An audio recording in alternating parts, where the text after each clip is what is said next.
Абдуруль Шаршеевна, эми мен бир белгилеп кете турган бир нерсе бар. Сизге чоң ыраазычылык. Министрлердин кээ бир министрлерге чалсаң телефонду алышпайт. Же бизди эртең таркатат деп мындай жооп беришпейби, мен таң калам да. Бирок сизге кайсы убакта ошол маселелер боюнча кайрылбасам ар дайым жооп кайрып убагында мындай маалыматты бересиздер да.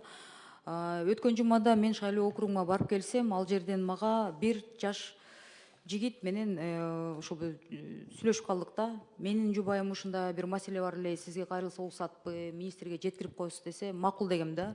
Ошол айым мага кайрылып мынтип айтып атат да.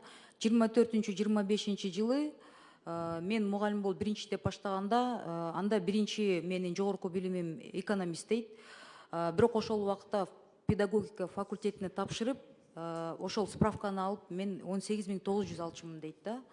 Андан кийин 25-26 жылдары дейт, кайрадан тарификация жүргүзүлүп, биринчи жогорку билим эске алынбай, башталгыч класстын мугалими адистиги боюнча 2-чи курста окуп жатасың деп, ошол маалымкаттын негизинде айлыгым кайра 18.900-төн 12.000-ге түшүрүп салышты дейт да.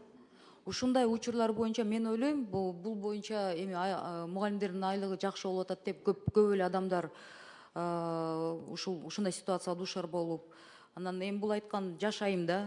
Эми күнү түнү иштебей дейсиңер, бирок баары бери ошол айлыгыбыз жол киреге кетет дейт. Анан мектепте ар кандай чыгымдар болот дейт. Ошого деле чогулуп жатпайбы?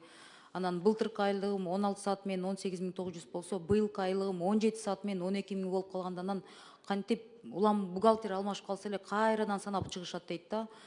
Ошону деген жаш адистерди кармайм деп атасыңар, кантип кармайсыңар дегенде, мен сөздүн ачыгы ушул сизге жеткирем деп окуп берем деп айткам да. Ушул боюнча бизге жооп берип коесуздарбы?